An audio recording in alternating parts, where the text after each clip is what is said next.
Unacademy. Let's crack it.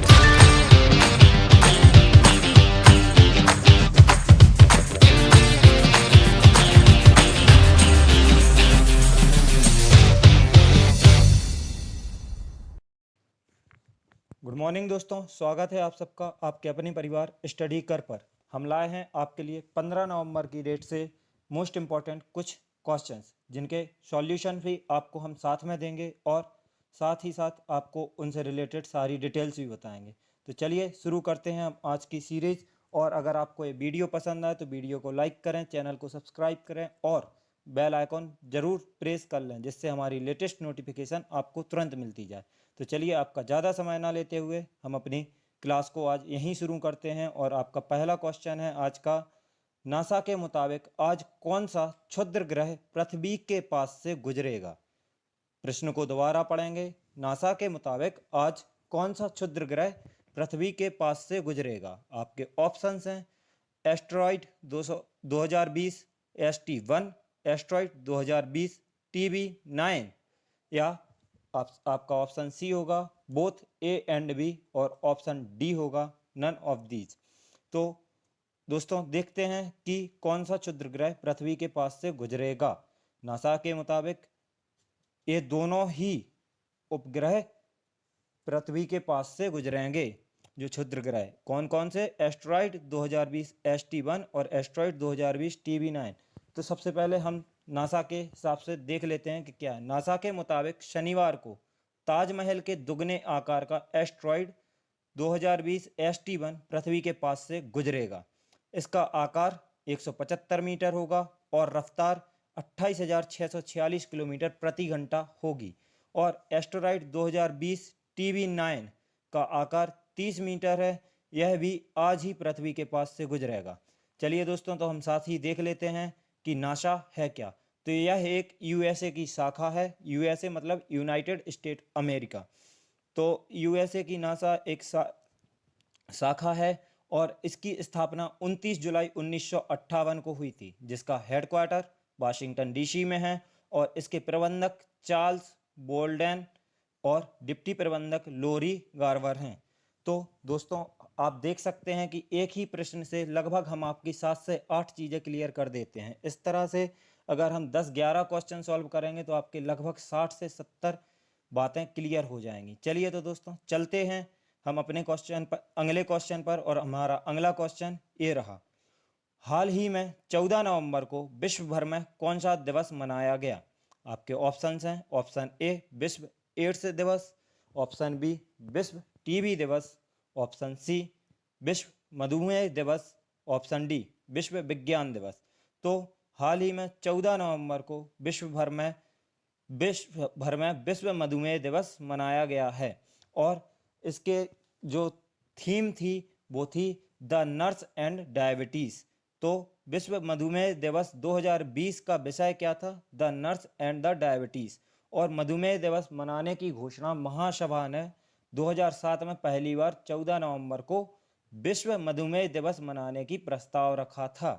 चलिए तो दोस्तों हम अपने बाकी के ऑप्शंस को भी देख लेते हैं कि किसका क्या रहता है। तो विश्व एड्स दिवस हर साल 1 दिसंबर को मनाया जाता है, जो कि 1988 से मनाया जा रहा है।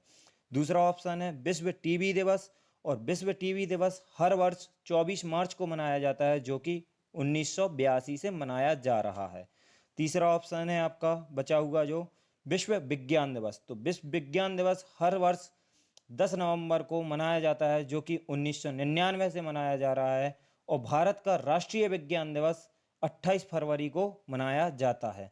चलिए तो दोस्तों चलते हैं अगले क्वेश्चन पर। और आपका अगला क्वेश्चन ये रहा, महाराष्ट्र सरकार ने कब से श्रद्धालुओं के लिए सभी धार्मिक स्थल दोबारा खोलने का ऐलान किया है। तो आपके ऑप्शन हैं, option A 14 November, option B 15 November, option C 16 November और ऑप्शन डी 17 नवंबर। हाल ही में बीते दिनों से देख रहे हैं कि कोविड-19 की वजह से सब कुछ अस्त व्यस्त पड़ा हुआ है। तो इस वजह से धार्मिक स्थल भी कई जगह बंद थे। उनमें से महाराष्ट्र सरकार भी धार्मिक स्थलों पर प्रतिबंध लगाए हुए थी। लेकिन अब महाराष्ट्र सरकार ने दिवाली उत्सव के बाद धार्मिक स्थलों से प्रतिबंध हटाकर उन्हें खोलने की अनुमति प्रदान की है और वो महाराष्ट्र में 16 नवंबर से धार्मिक स्थल दोबारा खुलेंगे। तो चलिए दोस्तों महाराष्ट्र की कुछ डिटेल्स देख लेते हैं। जैसे कि महाराष्ट्र के मुख्यमंत्री श्री उद्धव ठाकरे जी हैं, महाराष्ट्र की कैपिटल मुंबई है और महाराष्ट्र की शीतकालीन कैपिटल नागपुर है। यहाँ के राज्यपाल भगत सिंह कोश्यारी जी हैं और महाराष्ट्र भारत का आबादी के मान से दूसरा सबसे बड़ा राज्य है। इसकी स्थापना 1 मई 1960 को हुई थी। और चलिए इसके साथ ही देख लेते हैं महाराष्ट्र में स्थित नेशनल पार्क। तो यहाँ पर मुख्यतः 3 नेशनल पार्क स्थित हैं, जो कि Tadoba national park, Nagzira national park और गुगामल नेशनल पार्क। तो ये 3 नेशनल पार्क महाराष्ट्र में स्थित हैं, इनको भी ध्यान रखिएगा। और यहाँ की विधानसभा सीटें 288 हैं और संसदीय निर्वाचन यहाँ से 48 सीटों पर होता है। चलिए दोस्तों, उम्मीद करते हैं आपको हमारी वीडियो पसंद आ रही होगी और अगर वीडियो पसंद आए तो प्लीज़ शेयर ज़रूर कर दें। अब चलते हैं हम अपने अगले क्वेश्चन पर और हमारा अगला क्वेश्चन है, मूडीज ने साल 2020 में भारत की जीडीपी कितनी रहने का अनुमान जताया है? मूडीज ने साल 2020 में भारत की जीडीपी रहने का अनुमान जताया है। आपके ऑप्शन हैं, option A -8.9%, option B -7.9%, option C -5.8% और ऑप्शन डी 9.7%। तो दोस्तों आपको बता दें कि मूडीज ने साल 2020 में भारत की जीडीपी -8.9% रहने का अनुमान जताया है। और मूडीज क्या है अब आपको ये भी बता देते हैं। तो मूडीज ने इससे पहले यह अनुमान -9.6% लगाया था, जो कि बाद में अब उनके हिसाब से -8.9% रहेगा। और मूडीज के हिसाब से ही, मूडीज के आंकड़ों के हिसाब से ही साल 2021 में भारत की जीडीपी पहले 8.1% की दर से बढ़ने का अंदाजा था, लेकिन अब यही जीडीपी 8.6% की दर से बढ़ने का अंदाजा लगाया गया है। मूडीज का मुख्यालय न्यूयॉर्क में है, जो कि अमेरिका में है। मतलब मूडीज का मुख्यालय न्यूयॉर्क शहर में, अमेरिका के न्यूयॉर्क शहर में है। और मूडीज के अध्यक्ष हैं रेमंड डब्ल्यू मैकडैनियल और यहाँ के इसके सीईओ हैं जूनियर जी। उनका नाम जूनियर है, मैंने जी लगाया सम्मान के लिए। हाल ही में जो अमेरिका के राष्ट्रपति नए निर्वाचित हुए हैं, जो बाइडन। तो याद रखें, ये बहुत ज़्यादा ज़रूरी इन्फॉर्मेशन है कि अमेरिका के हाल ही में राष्ट्रपति कौन से निर्वाचित हुए हैं, वो हैं जो बाइडन, जिन्होंने डोनाल्ड ट्रंप को हराया है। चलिए तो दोस्तों चलते हैं हमारे आज के 5वें क्वेश्चन पर और हमारा 5वां क्वेश्चन है, कौन बनेगा करोड़पति? केबीसी के सीजन 12 में 12th सीजन चल रहा है, तो उसमें दूसरी करोड़पति बनेंगी, मतलब पहली करोड़पति बन चुकी हैं। तो कौन कौन है जो दूसरी करोड़पति बनेंगी? और आपके ऑप्शंस हैं, option A Mohita Sharma, option B Nazia Naseem, option C Harshvardhan Navathe और ऑप्शन डी अचिन सार्थक। फिर से आपको ऑप्शंस बता देते हैं। आपका ऑप्शन ए है Mohita Sharma, option B Nazia Naseem, option C Harshvardhan Navathe और ऑप्शन डी है अचिन और सार्थक। तो इसका सही आंसर होगा कि मोहिता शर्मा। हाल ही में हुए एक प्रोमो के द्वारा खुलासा किया गया है कि आईपीएस ऑफिसर मोहिता शर्मा इस सीजन की दूसरी करोड़पति बनेंगी और इनकी पोस्टिंग जम्मू कश्मीर में है। ये आईपीएस रैंक की ऑफिसर हैं मोहिता शर्मा जी और इनकी पोस्टिंग जम्मू कश्मीर में है। चलिए तो हम अपने बाकी ऑप्शंस को भी देख लेते हैं कि ये यहाँ से कैसे रिलेट कर रहे हैं। तो सबसे पहले देखते हैं हम नाजिया नसीम जी को। तो नाजिया नसीम जी इसी साल इसी सीजन की पहली करोड़पति महिला हैं, जो इस साल पहली करोड़पति बनी हैं और यह 11 नवंबर को करोड़पति बनी थी। हमारा उसके बाद का ऑप्शन आता है हर्षवर्धन नवाथे। तो हर्षवर्धन नवाथे केबीसी इतिहास के प्रथम करोड़पति हैं।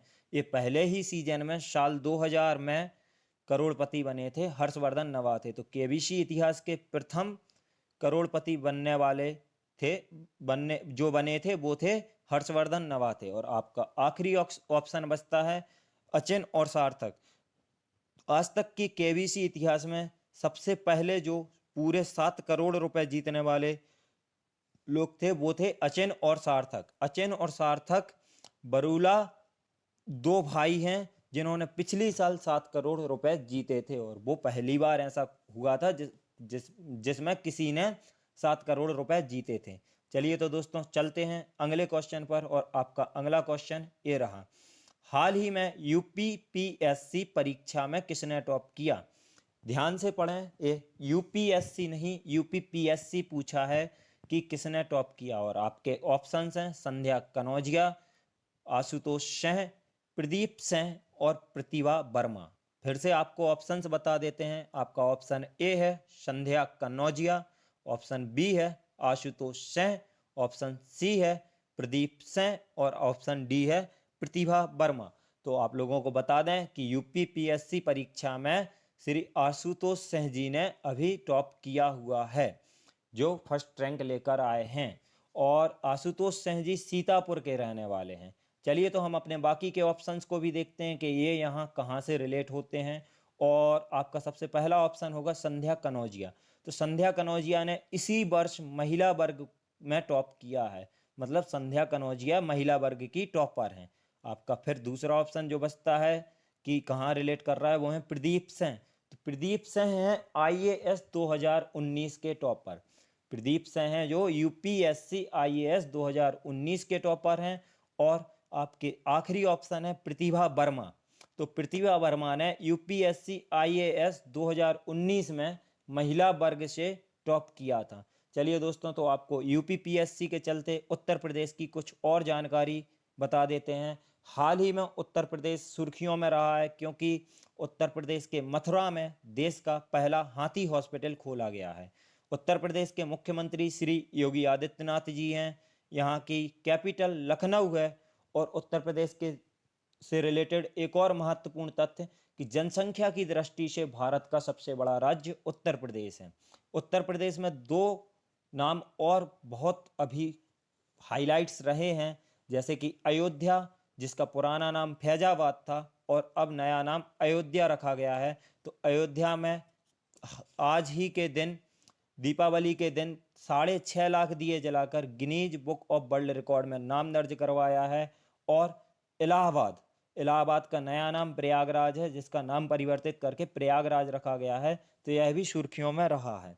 चलिए तो दोस्तों, उत्तर प्रदेश से इतना ही। इसके आगे हम अपना अगला क्वेश्चन देखते हैं, और हमारा अगला क्वेश्चन है लोकल फॉर दिवाली अभियान का शुभारंभ किस मंत्रालय द्वारा किया गया है? क्वेश्चन को दोबारा पढ़ेंगे। लोकल फॉर दिवाली अभियान का शुभारंभ किस मंत्रालय द्वारा किया गया है? आपके ऑप्शंस हैं ऑप्शन ए वस्त्र मंत्रालय, ऑप्शन बी वित्त मंत्रालय, ऑप्शन सी सूचना और प्रौद्योगिकी मंत्रालय और ऑप्शन डी श्रम मंत्रालय। ऑप्शंस को भी दोबारा पढ़ेंगे। आपके ऑप्शंस हैं ऑप्शन ए वस्त्र मंत्रालय, ऑप्शन बी वित्त मंत्रालय, ऑप्शन सी सूचना और प्रौद्योगिकी मंत्रालय और ऑप्शन डी श्रम मंत्रालय। तो यह लोकल फॉर दिवाली अभियान है क्या आखिर में? पहले तो ये देख लेते हैं कि यह किस मंत्रालय द्वारा चलाया गया है। तो यह वस्त्र मंत्रालय द्वारा चलाया गया है। अब फिर देखते हैं इस अभियान को। तो इस अभियान का मुख्य उद्देश्य लोगों को इस दिवाली पर भारतीय हस्तशिल्प उत्पादों को खरीदने और उपहार देने का आग्रह करना है। वर्तमान में कपड़ा मंत्री मतलब वस्त्र मंत्रालय की मंत्री श्री स्मृति ईरानी जी हैं। और हम बाकी के ऑप्शंस के भी मंत्रालय के मंत्री देख लेते हैं। तो हमारे वित्त मंत्रालय की जो मंत्री हैं श्रीमती निर्मला सीतारमण जी हैं। और आपके सूचना एवं प्रौद्योगिकी मंत्रालय की जो मंत्री हैं वो हैं रविशंकर प्रसाद हैं। कैबिनेट मंत्री रविशंकर प्रसाद हैं। और श्रम मंत्री श्री संतोष गंगवार जी हैं। तो दोस्तों, आपको 4 मंत्रालय के कैबिनेट मंत्रियों के नाम भी बता दिए हैं। और लोकल फॉर वोकल दिवाली मतलब लोकल फॉर दिवाली अभियान क्या है और किस लिए चालू किया गया है यह भी बता दिया है। उम्मीद करते हैं आपको अच्छे से समझ में आ रहा होगा। चलिए तो चलते हैं हम अपने अगले क्वेश्चन पर, और हमारा अगला क्वेश्चन है, हाल ही में हुए चुनाव में आंग सान सू की पार्टी ने जीत दर्ज की है, यह किस देश की राजनीतिक पार्टी है। क्वेश्चन को दोबारा पढ़ेंगे, ध्यान से पढ़ेंगे। हाल ही में हुए चुनाव में आंग सान सू की पार्टी ने जीत दर्ज की है, यह किस देश की राजनीतिक पार्टी है। आपके ऑप्शंस हैं, option A Myanmar, option B America, option C Lebanon और ऑप्शन डी मालदीव। तो यह ओंग शान सू जी की जो पार्टी है वह कहाँ से रिलेट करती है दोस्तों, वह करती है म्यांमार से। म्यांमार में हाल ही में चुनाव हुए हैं जहां पर आंग सान सू जी की पार्टी ने भारी बहुमतों से विजय हासिल की है। चलिए तो देखते हैं अब हमारे दूसरे ऑप्शंस को भी कि ये यहाँ पर क्या हैं और इनका क्या क्या अभी सुर्खियों में है। तो सबसे पहले अमेरिका के, तो अमेरिका के नए निर्वाचित राष्ट्रपति अभी अभी आपको बताया था जो बाइडन बने हुए हैं। और फिर लेबनान, तो लेबनान के राष्ट्रपति जो हैं माइकल ओन हैं। और मालदीव, मालदीव सुर्खियों में इसलिए है क्योंकि हमारे भारतीय विदेश सचिव जो श्री हर्षवर्धन श्रृंगला जी हैं अभी मालदीव यात्रा पर गए हुए थे, और वहां पर उन्होंने भारत और मालदीव के बीच 4 समझौतों पर हस्ताक्षर किए। तो दोस्तों यह था प्रश्न 8 से डिटेल्स। चलते हैं प्रश्न 9 पर, और आपका प्रश्न 9 है, हाल ही में किस राज्य सरकार ने कोरोना वायरस की मुफ्त ट्रांसपोर्टेशन के लिए जीवन सेवा ऐप लॉन्च किया है। तो दोस्तों क्वेश्चन को फिर से पढ़ेंगे कि हाल ही में किस राज्य सरकार ने कोरोना वायरस की मुख्य ट्रांसपोर्टेशन के लिए जीवन सेवा ऐप लॉन्च किया है। और आपके ऑप्शंस हैं, option A Haryana, option B Odisha, option C Delhi और ऑप्शन डी उत्तर प्रदेश। फिर से आपके ऑप्शंस हैं, option A Haryana, option B Odisha, option C Delhi और ऑप्शन डी उत्तर प्रदेश। तो हाल ही में दिल्ली राज्य सरकार ने कोरोना वायरस के मुफ्त ट्रांसपोर्टेशन के लिए जीवन सेवा ऐप लॉन्च किया है। इस ऐप से जो ज़्यादा गंभीर कोरोना वायरस के बीमार नहीं हैं, मतलब जो अभी ज़्यादा डीप बीमार नहीं हुए हैं, उनको इलेक्ट्रिक व्हीकल, इलेक्ट्रिक एम्बुलेंस से हॉस्पिटल ले जाया जाएगा। और हॉस्पिटल तक ले जाने की जो तकनीक होगी उसमें थोड़ी सी मददगार साबित होगा। चलिए तो हम फिर बाकी ऑप्शंस में भी देख लेते हैं कि कहाँ क्या हुआ है। और उस हिसाब से सबसे पहले दिल्ली के बारे में थोड़ा सा आपको बता दें कि दिल्ली के मुख्यमंत्री श्री अरविंद केजरीवाल हैं और उपराज्यपाल श्री अनिल बैजल हैं।